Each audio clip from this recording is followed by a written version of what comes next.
नमस्कार दोस्तों, स्वागत है आपका मेरे YouTube channel explore the knowledge dB में। आज इस वीडियो में हम बात करेंगे HTML के इंट्रोडक्शन की। तो दोस्तों, इस वीडियो में आप HTML की बेसिक जानकारी हासिल करेंगे और प्रैक्टिकली सीखेंगे कि कैसे एक वेब पेज या वेबसाइट को डिजाइन किया जाता है। तो चलिए शुरू करते हैं।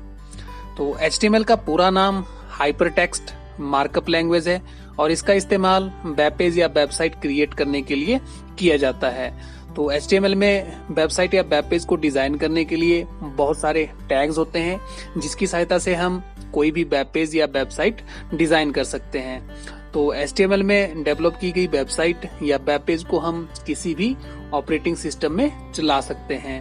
आप जब भी किसी वेबसाइट को ब्राउजर में ओपन करते हैं तो उसका स्ट्रक्चर भी HTML लैंग्वेज के इस्तेमाल से ही डिजाइन किया गया होता है।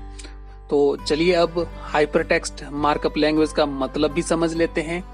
तो हाइपरटेक्स्ट एक ऐसा टेक्स्ट होता है जिसमें किसी अन्य वेब पेज का लिंक मौजूद होता है, जिस पर क्लिक करने के बाद हम किसी दूसरे पेज पर चले जाते हैं। और HTML में मार्कअप का मतलब होता है किसी भी टेक्स्ट का स्टाइल और लेआउट को फॉर्मेट करना, यानी कि वेब पेजेस में टेक्स्ट को इंटरेक्टिव बनाना। उदाहरण के लिए आप एक वेब पेज में पैराग्राफ, हेडिंग, टेबल और बुलेट ये सारी चीजें क्रिएट कर सकते हैं। साथ ही इमेजेस और वीडियोस को भी एम्बेड कर सकते हैं। अगर HTML की अब हिस्ट्री की बात की जाए तो HTML लैंग्वेज को टिम बर्नर्स-ली ने 1991 में डेवलप किया था। अगर बात करें हम इसके वर्जन की तो अभी तक HTML के कुल 7 वर्जन रिलीज हो चुके हैं और HTML5 अभी तक का लेटेस्ट वर्जन है। तो HTML में कोड को लिखने और रन करने के लिए 2 प्रकार के बेसिक टूल की आवश्यकता होती है, जो कि लगभग सारे कंप्यूटर में पहले से ही इंस्टॉल्ड होते हैं। तो पहला है कोई भी टेक्स्ट एडिटर, जैसे कि Notepad, Notepad plus plus, EditPlus, Dreamweaver, कोई भी टेक्स्ट एडिटर चलेगा। तो दूसरा है वेब ब्राउजर, जैसे कि internet explorer, Google Chrome, Mozilla Firefox, safari, opera, तो कोई भी वेब ब्राउजर। तो टेक्स्ट एडिटर का यूज करेंगे हम कोड को लिखने के लिए और ब्राउजर में हम HTML में बनाई गई फाइल को रन करेंगे। तो चलिए इसके बाद अब बात करते हैं HTML टैग्स की। तो HTML में टैग्स को 2 कैटेगरी में डिवाइड किया जाता है। पहले होते हैं पेयर टैग या कंटेनर टैग और दूसरे होते हैं एम्प्टी टैग या अनपेयर टैग। तो बात करते हैं पेयर टैग की। तो ये जो पेयर टैग होते हैं इनका इस्तेमाल पेयर के रूप में किया जाता है, यानी इन टैग्स के ओपनिंग और क्लोजिंग टैग दोनों ही होते हैं।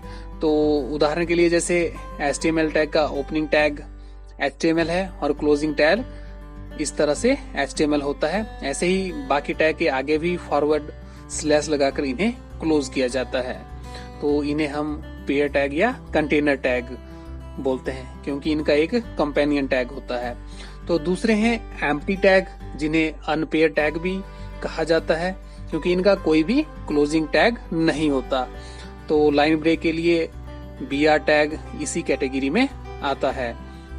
तो ये तो होगी कुछ थ्योरेटिकल बातें। तो अब चलिए कुछ प्रैक्टिकली भी देखते हैं। तो चलिए हम सीखने के लिए नोटपैड का यूज करेंगे। आप कोई भी एडिटर यूज कर सकते हैं। तो नोटपैड ओपन कर लेते हैं और सबसे पहले हम लिखेंगे HTML टैग को। HTML एलिमेंट HTML पेज का रूट एलिमेंट होता है। तो HTML स्ट्रक्चर में जो टैग ओपन होता है वो टैग क्लोज भी होता है। तो क्लोज करने के लिए इस तरह से फॉरवर्ड स्लैश का यूज किया जाता है। तो ओपनिंग HTML टैग और क्लोजिंग HTML टैग के बीच में ही अन्य HTML टैग्स को लिखा जाता है यहाँ पर। अब इसके बाद नेक्स्ट आता है हेड टैग। तो हेड टैग में CSS और JS को लिंक किया जाता है।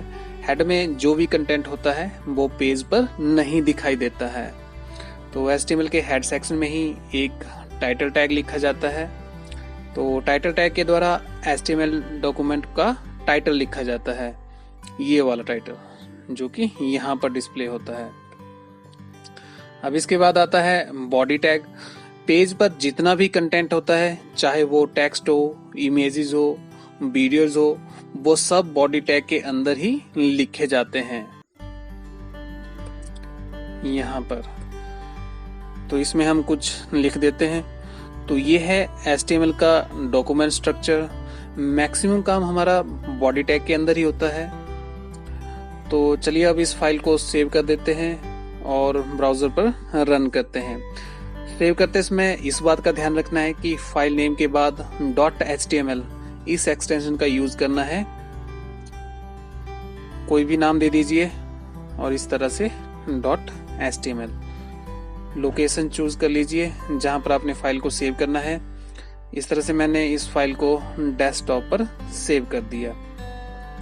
आपके कंप्यूटर पर कोई ना कोई ब्राउजर इंस्टॉल्ड होगा और ऑटोमेटिकली आपकी HTML फाइल पर आपके डिफॉल्ट ब्राउजर का आइकन बन जाएगा। ये देखिए इस तरह से। डबल क्लिक करके फाइल को ओपन कर दीजिए या आप इसको किसी और ब्राउजर में भी ओपन कर सकते हैं, ओपन विद करके इस तरह से। तो इस तरह से ये हमने HTML की फर्स्ट फाइल रन की। ये देखिए आपके डॉक्यूमेंट का टाइटल और ये है बॉडी का कंटेंट। HTML के सभी एलिमेंट्स का स्ट्रक्चर एक जैसा ही है। सबसे पहले ओपनिंग टैग, उसके अंदर कुछ कंटेंट और फिर क्लोजिंग टैग। और ये जो टैग्स हैं ये केस सेंसिटिव नहीं होते हैं, यानी लोअर केस में लिखे किसी टैग का मतलब अपर केस में लिखे टैग जैसा ही होता है। तो चलिए अब कुछ बेसिक टैग्स के बारे में जान लेते हैं। तो HTML में हेडिंग टैग्स का बहुत ज़्यादा यूज़ किया जाता है। तो हेडिंग टैग वेबसाइट के पूरे पेज के कंटेंट को दर्शाते हैं कि कंटेंट किस टॉपिक से रिलेटेड है। तो HTML में हेडिंग टैग्स 6 प्रकार के होते हैं, H1 से लेकर H6 तक। तो H1 सबसे बड़ा और सबसे पहले यूज किया जाता है। और उसके बाद H2 टैग H1 टैग से साइज में छोटा होता है। उसके बाद H3, H4, H5 और H6 सबसे छोटा होता है। ये देखिए इस तरह से H1 सबसे बड़ा और H6 सबसे छोटा। अब इसके बाद बात करते हैं P एलिमेंट की। तो P टैग का यूज पैराग्राफ लिखने के लिए किया जाता है। ये देखिए इस तरह से। अब अगर किसी भी टेक्स्ट को बोल्ड करना हो तो उसके लिए B टैग, इटालिक करना हो तो I टैग, और किसी भी टेक्स्ट को अगर अंडरलाइन करना हो तो उसके लिए U टैग का यूज किया जाता है। ये देखिए इस तरह से। तो HTML एलिमेंट्स को नेस्ट भी किया जा सकता है। इसका मतलब ये है कि एलिमेंट्स में कुछ अन्य एलिमेंट्स को भी शामिल किया जा सकता है। जैसे कि ये देखिए इस पैराग्राफ टैग के अंदर हमने बोल्ड, इटालिक और अंडरलाइन टैग का भी यूज किया। ये देखिए P टैग के अंदर बोल्ड, इटालिक और अंडरलाइन टैग।